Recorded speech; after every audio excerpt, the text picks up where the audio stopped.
Assalamualaikum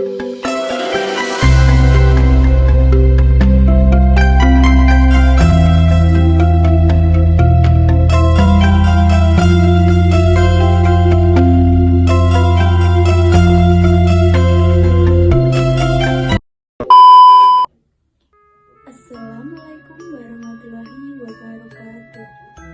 Tepangaken nami kula Rizka Saudah Puspitadara, kula saking kelas 9D.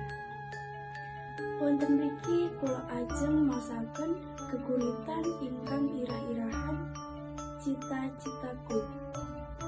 Esok budal sekolah, sore nyekel buku.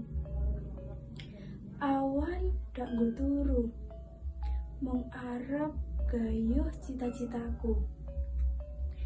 Yen tak rasa ora ana wektu dienggo senenge atiku.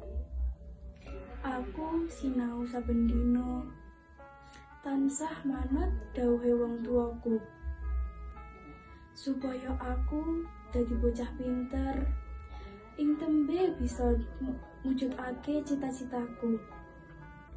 Bisa mendem jero lan mikul dhuwur marang wong tuwa. Bisa mulyakne wong tuwa lan utamane bisa bekti marang wong tuaku. Ya mung kanthi cita-citaku iki, aku bisa semangat sinau lan uga semangat gayuh kabeh keinginanku. Cukup semanten saking kula. Wassalamualaikum warahmatullahi wabarakatuh.